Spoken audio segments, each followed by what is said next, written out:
Hello and welcome back to the Innovation Room. My name is Daniel Guajardo, and joining me today is my co-host Tori Homann. And then we also have a special guest, which you can see on the screen, so we don't have to try to hide it. It's Jena Dominguez. We're super happy she's here with us. So a little bit Hi, first. everyone.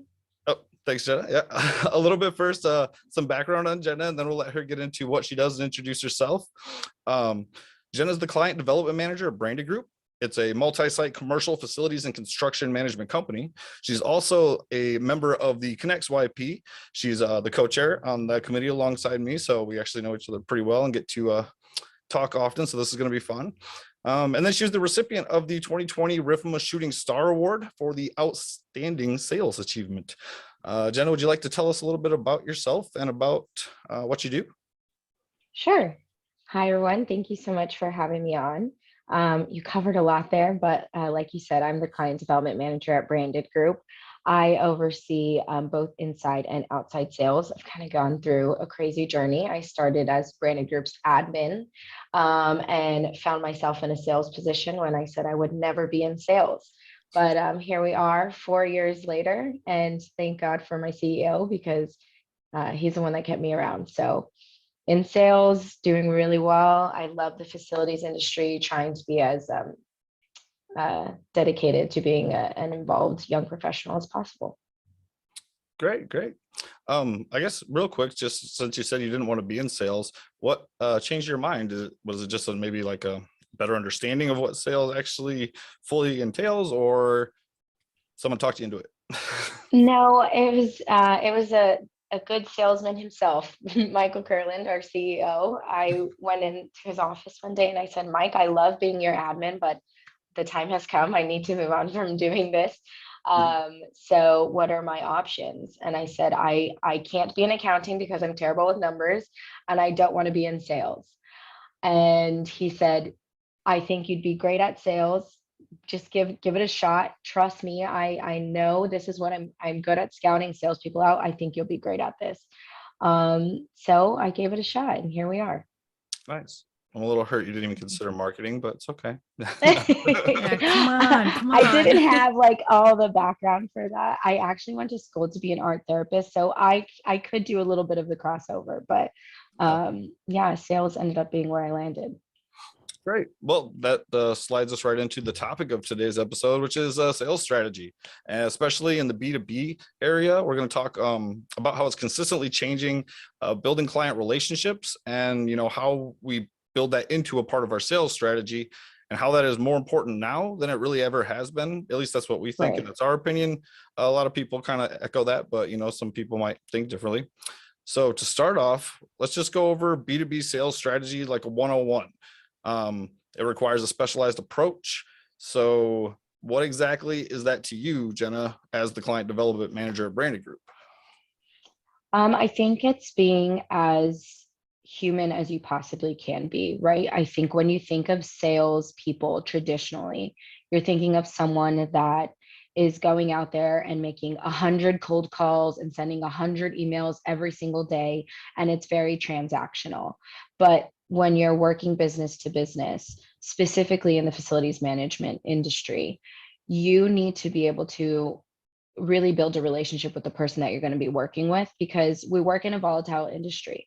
Everything is always failing, right? You're not getting a call saying my store's doing great. No, it's, there's a leak, things are flooding, things are not working, our operation is down, and you need to be able to have a relationship with the person that you're working with. So you can't just be transactional anymore. You have to have a personal touch when you're selling one-on-one between businesses. So there's I guess a lot more, because they don't really teach you that kind of stuff when you go to school for sales, because this is more like you said, the human aspect of it. So almost like a psychology or a study of people or whatnot, and human behavior and how they act, because you have to be able to handle those situations if they're calling you upset or freaking out. Right. So you have to be trained to talk them down and walk them through everything. And so I guess nourishing the clients and the relationships in the B2B sales environment, how important do you think that is on like a 1 to 5 scale? Like, is that up at the top or? Absolutely on the top. I think that that is everything, right? Because you could either come at a problem starting with a strong foundation with this person, or you can come at a problem starting at nothing. And when you actually care about the person that you are working with, when you are consistently touching base and you're consistently growing your relationship, you can get through the hard times knowing that you actually care about the other person on the other end of it, right? But if it's someone that you talk to once a year just to get more work or get more money out of them, like they don't really care at that point, and neither do you. So I think nourishing a relationship is everything, and it's what makes you stand apart from those people that are more transactional, especially in an industry where most of these people have been working together for 40 years. They've become the best of friends. So in order to compete with that, you also have to try and be, that person that they really get along with. Yeah. So you have to stand out for sure, especially, changing vendors from your best friend to someone you've never, met before is a big Right. task. It doesn't happen overnight. It could be a No. long-term kind of relationship thing. Yeah, and you have to be patient. You have to be accepting of the fact that maybe the sales cycle is going to be 2 years. Maybe it's 3 years, but when you get an opportunity, it will come, and you'll have that 3 years behind you to, get on a strong foot and strong start. So this is something that we were actually discussing in a meeting earlier this week or last week or something, but do you even tell people what you do when you first meet them, or like how many conversations do you have with someone before you even mention what you do unless they ask? No, it's so funny. I actually just had a client event with a ton of my California clients, and my boss was there. And all of my top clients are people I didn't sell to. Mhm. And they all made the comment. It was like a Jedi mind trick because I never sold to them. They asked me to work with me. They know what I do because they know I'm, on LinkedIn. They know I'm in the industry. But if you need me, I'm here, and I'd rather get to know you, and I'd rather be someone that pops in your head when you need someone, than right off the bat just say, hey, do you want to work with me? Like, I don't want to be that person. So no, I never sell. I never outright sell. Or if I do, I try and not be pushy about it. I try and make it very natural. And I want them to still feel like the ball's in their court. So I say, are you even open, to getting introductions to new vendors? Or like, what are the best practices for vendors that are interested in joining your network? I'm really trying to make it that there is the one that is allowing me into the situation instead of forcing myself in there. Yeah. Mm. Sometimes I don't even ask that. At first, I just try to find out, like, do you have a need for us at all? Like, I don't need to be a Yeah. vendor in your system if you don't have a need for us. But so I guess making them feel, just important, and Mhm. you're interested in them genuinely and sincerely, and you want to learn about them and understand who they are. And I think at any point, that's why you don't have to sell. People will sell themselves because they care about you now too. It's hard to hate somebody who's so nice to you, right? Like, Right. And people like to work with people they get along with. Like at the end of the day, I would rather choose someone that I have created like a peer-to-peer friendship with than some random person that just, steamrolled me with their sell. So there are times when I will talk to someone on LinkedIn, just, peer-to-peer for a year before we ever even talk about the potential of working together. So it may not even come up. Like a lot of the time I'm reaching out and just saying like, hi, how's your work week going? And for a lot of people they don't want to have that conversation, and that's fine. You may think your time is too important to respond to something like that, but I'm looking for the people that are on LinkedIn that are trying to build a network that say, hey, it's not going so great, I've had a lot of fires this week, how about you? And then you just start corresponding that way, and that has really worked well for me because I don't have to sell that way, and then I'm finding like-minded people to be my partner. yeah, no, that's a really good idea. So you're almost just like a socialite. Like, Yeah. not an actual salesperson. No. There are other aspects of sales besides that part of the relationship building that take a lot more Right. technical skill, I suppose. But Of so course. this is kind of The next thing I wanted to go over is like branding and your personal branding. Like your reputation then is extremely important, and for people Yes. to, you know, not have a misrepresentation of you could have, you know, that's could affect everything. So how seriously and or what steps do you take to make sure that you are keeping up with your personal brand and that you like the way that you think people receive you? I try and be very intentional with the way that I'm presenting myself.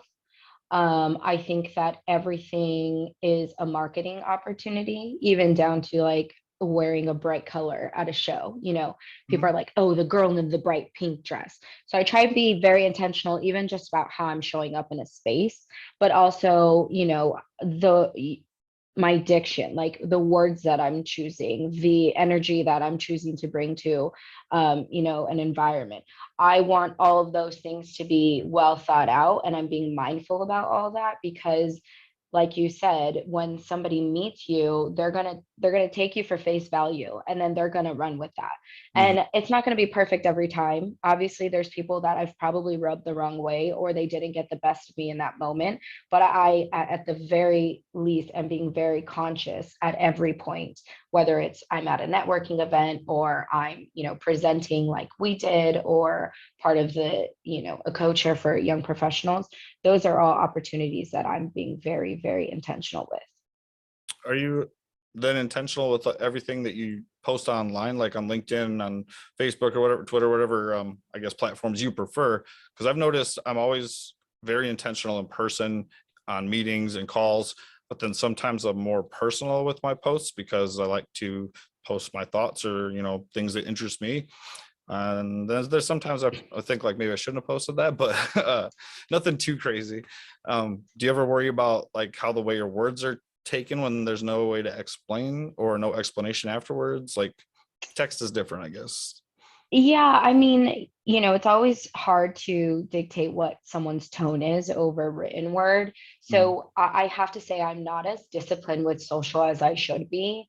I definitely post, but I would like to, you know, be out there more commenting and doing, or I should be doing that more often. But the reason why I'm not as disciplined with it is because I'm the type of person that thrives in an in-person environment. Like I have to have that like exchange of energy. So for me, I'm a lot more intentional about those moments, in-person moments, than I am about social media. I'm just not as active on social media. Yeah. Yeah. So Jenna, I'm kind of curious about that, right? Sales has to be, it's about the relationship. It has to be so personal. So, and you've touched on this, but I just want you to say a little bit more about this, how you're kind of balancing um, your digital presence and connecting with whether they're just clients or peers at networking events, balancing that in person and digitally. What's effective for you? Videos as far as digital, because you can still get a full grasp of who that person is, I think, a lot better than just a post.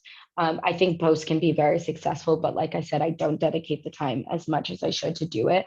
But when I do push content, I think videos have been really great because who I am on video is the same exact person as who I am in person. So you can resonate with that message. You can resonate with the person you saw in the video is the same person that you're meeting, you know, face to face. So I think that's been a really great way to balance the two and get my personality across. Yeah. And I would say that's generally reflected in just marketing trends, right? We have TikTok, we have Instagram Reels. Those are Yes, all the most popular platforms. So look, people, if you're not on video, you should be. You got to yeah, be doing the video absolutely. thing. So it's awesome to see you doing that with your personal brand. Yeah, thank you. And you get a lot of opportunity that way. People see that. And I've had people reach out just based off of videos that they saw online because they're like, I like what you're about. I want to work with you just off of that video. So that works really well because people get to see a piece of who you are. Hmm. You ever think it works the other way too? Like they're not going to tell you, but what if they saw your video and like, I'm not calling Jenna today? Yeah, sure. And I'm sure that has happened. They're like, that girl is pissing me off. No, but I'm sure that that has happened. And that's probably best, right? Like, I Yeah. think one of the things about sales and creating a personal approach is that you have to be okay with the fact that you're not going to be the right fit for everybody. You Mhm. have to put your pride aside and say, hey, I got you in the door. Maybe you got him in the door, got you in the door. We're trying to work together and we're just not finding any cohesion. I'm not the right fit for you. Maybe someone else will be. And you're not going to be everyone's cup of tea. And you just have to accept that. It's not always going to work out. So will you do that internally, I guess? Because I've never really thought about this. I don't think we've ever had the situation arise. But like, say they're a right fit for your company, but not a right fit for you personally. Maybe there's somebody, you know, Yeah. like another salesperson, like they would love this person. Do you kind of like just transfer that over, even if you started it? Yes, Okay. absolutely. At Branded Group, we do not have a competitive sales culture. We Mhm. are not super rigid with who we're selling to, where we're selling. It's not broken by region. We have verticals that are like just guidelines for us, but we're all very collaborative. So if I have a ton of clients, I think I reassigned 30 clients actually this year, because I just wasn't hitting the mark with them anymore. So let someone else give it a shot. And if they can revive the account, then that's awesome. And if they can't, well, then now it's been two people and maybe there's some other things that we have to consider. Yeah. No, that's good. That's I would consider Great that next advice. level because I don't think a lot of people do that. I think a lot of people don't have their company structured in a way that allows for that. Lots Yeah. of competitiveness and lots of, how you get paid, your commission Right. sometimes. And Right. people aren't willing to transfer. And that's sad actually, because it's not the best for the client. It's not best for the company at that point. Exactly. Yeah. And I mean, look, there's enough pieces of the pie for everybody, right? This is like over a $400 billion industry. So there's money to be spent. And if that client's not the right fit for you, but could be somewhere else, that salesperson that's on your team might have that same thing and they're going to think of you when they need to pass it. So I Mhm. just think, always go for what's best for everybody, not just what's best for you. And it'll end up paying off. Oh yeah. Absolutely. And I think too that right. So this idea of really competitive salespeople worked maybe 30, 40 years ago, 20 years ago, even was an effective way of selling. But now, right, we have millennials who are in some of these sales positions, or the people who are buying, the people who are running the facilities, right? And so they're not interested in the competitive environment. They are interested in having that personal relationship. So I think it's a generational shift as well. Oh, absolutely. I mean, and there's some people from different generations who don't appreciate that personal touch, who want that old school type of selling, business feel, and that's okay, that works for them. But like you said, there's a new wave and we have to accept that this is also a really successful way to do things. Mhm. Absolutely. All right, we're going to move into our next topic. So we want to talk about B2B sales strategies, kind of in the big picture, but also over the long run. And what does that look like? And obviously, creating a long-term strategy is the best way to help your business succeed.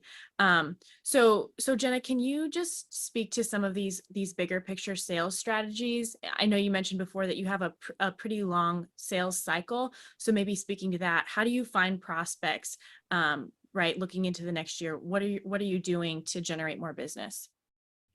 So I'm not necessarily looking for an amount of clients to bring in. I'm not trying to burn through tons of leads every week to bring in tons of accounts. I'm really trying to be intentional about the accounts that I'm going after, and I want to put the right time to do quality outreach. So I'm looking for accounts that have growth potential, that are doing really well.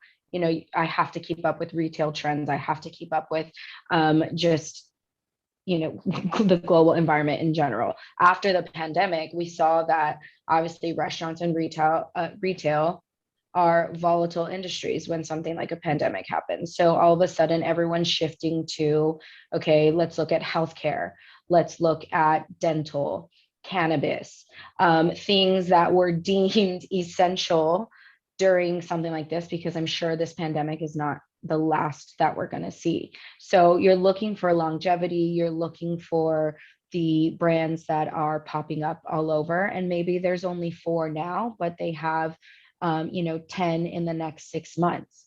So it's not always looking for the biggest account. It's not always looking for the biggest brand. It's looking for the most quality potential for the long term, and people that are interested or see a value in facilities management, because there's a lot of people who don't want to buy into a third party. But the companies that realize that it could be an asset, those are the ones that I want.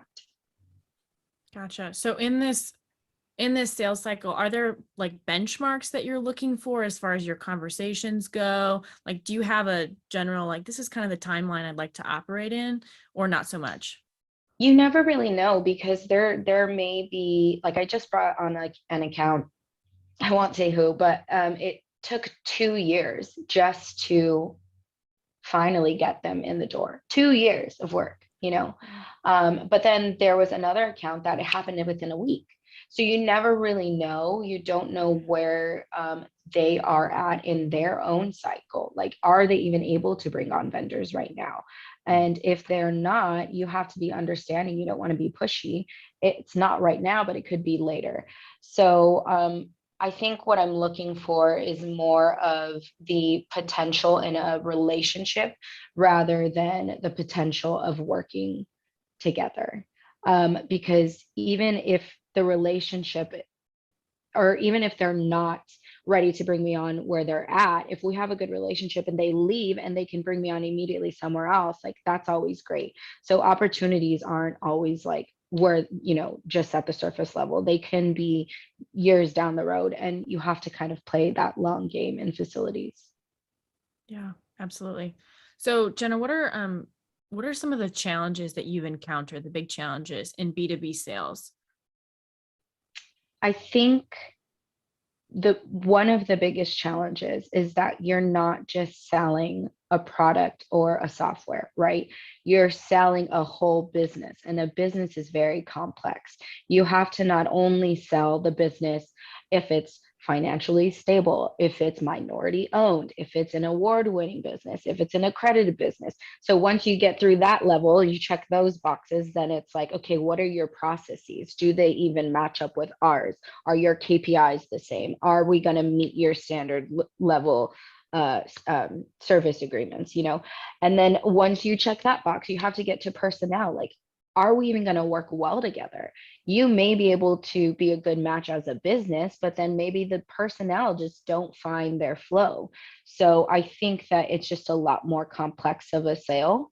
Whereas if it's a software or maybe a product, you can do a demo, you can pretty much know yes or no, is this going to be a fit? And that's oversimplifying the process, but it's a little more cut and dry. Either the product or the software is going to do it or it doesn't. And you kind of just get what you get. Whereas like a business, there's so much that goes into it. Right. In order to succeed.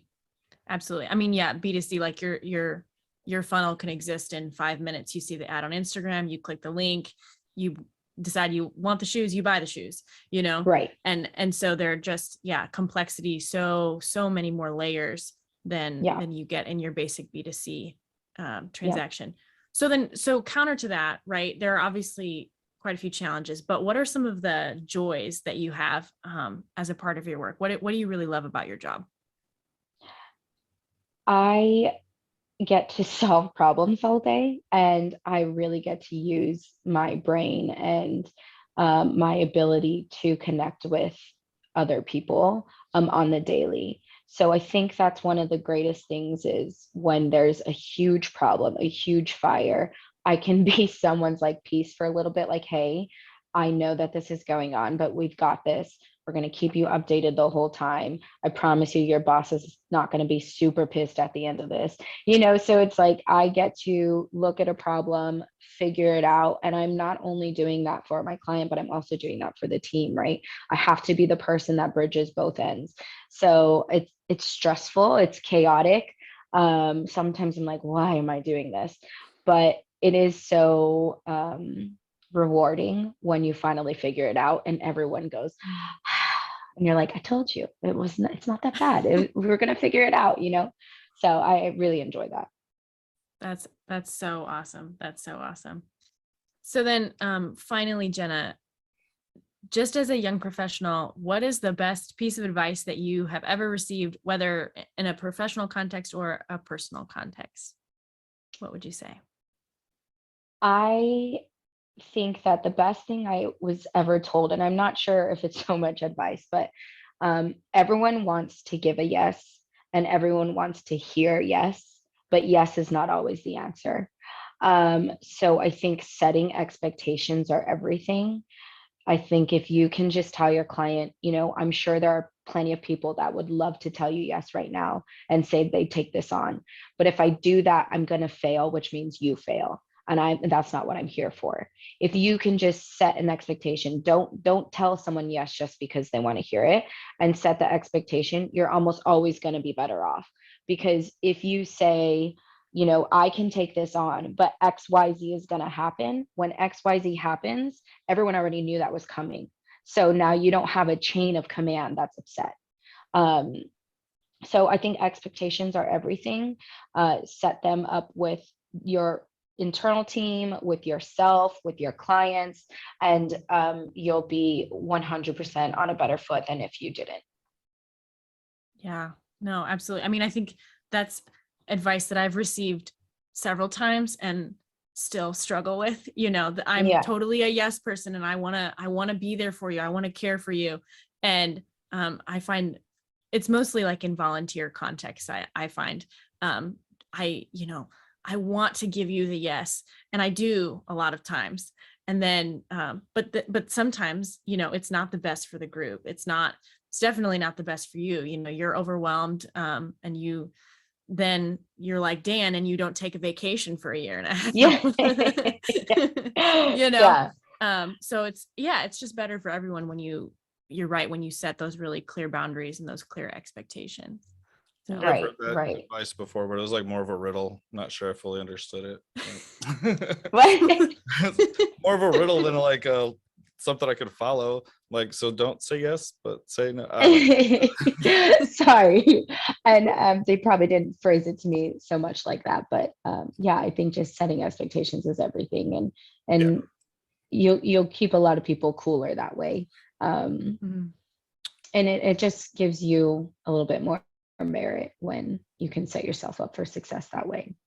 So we're sales training, it's just like continuals year long, different things or whatnot for our company. And one of the things they talk about a lot is setting an upfront contract. And that's kind of the same thing as, setting that expectations. Even people ask like, what's the outcome of today's call? Are we making decisions today? Or are we just going over stuff?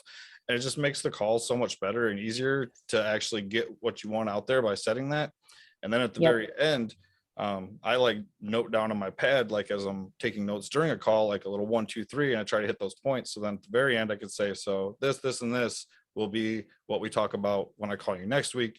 And then it sets the expectations, not only for that meeting, but you're already setting them up for the next time. And things just kind of run smooth, at least for me that way. Yes. No, absolutely. I assume giving that's structure. But yeah. And you can also say no without saying no by asking a lot of questions. So if you shouldn't say yes, but you have a hard time with not saying yes, try to ask why they're asking you to do this and almost lead them to change their own mind. Like, I actually don't do this. It works sometimes really well, or sometimes it might not, but if you have a hard time saying no, that can help sometimes. And it doesn't have to be no.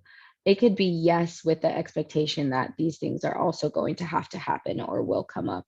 But either way, just being as honest as possible to set yourself up, because you don't want to crawl out of a hole when you're starting. So, and you don't want to put your team in a bad position. Like if I said yes to everything, my team would really not be able to succeed. Or if I didn't give any clear expectations around what I'm saying yes to, there's no way you'd be able to succeed 100% of the time.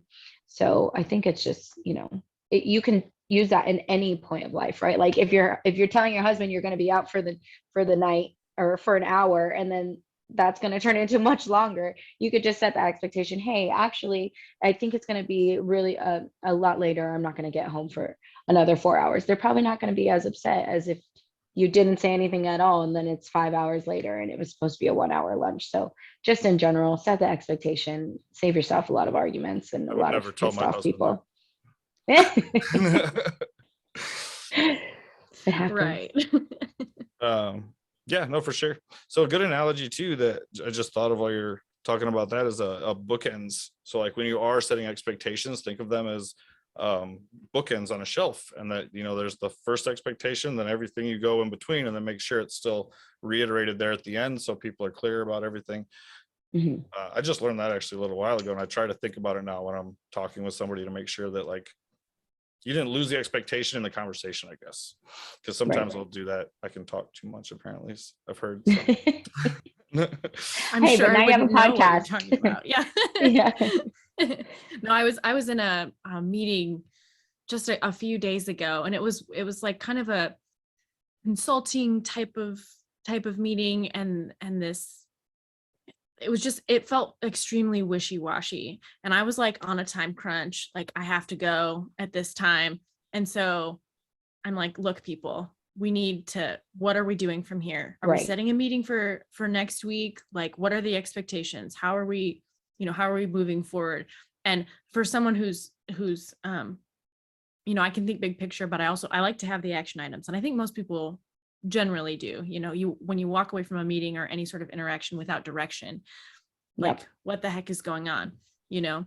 So setting the expectations, whether it's very minute details, like I'm going to complete this thing before our next meeting, or, you know, bigger picture, talking about the sales cycle or whatever it is, but you got to set the expectations and then you have to communicate them, you know? Yeah. Remember them by the next meeting. I'm bad at that. We'll set them, we'll walk away, we'll do our thing. The next meeting comes and like, what And you're like, I didn't do the thing that I was supposed to do. Yeah. Yeah. Also, I'm guilty of that. We've all been there.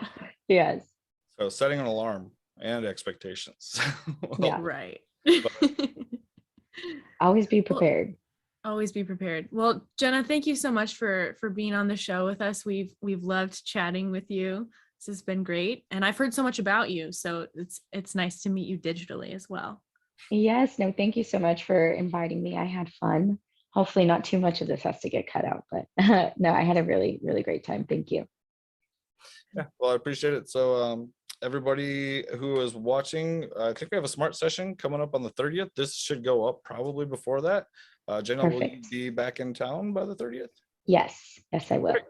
So you know, catch us there for the YP Connects committee. We're gonna be like all over LinkedIn for a week. This will be kind of fun. No, but Yeah. and then please remember to like, subscribe, and share, and reach out to us if you have any questions or concerns. We'll be happy to answer them or discuss further. We're here to help. So thanks again, Jena. Thanks, Tori, and we'll see you next time. Bye. Thank you.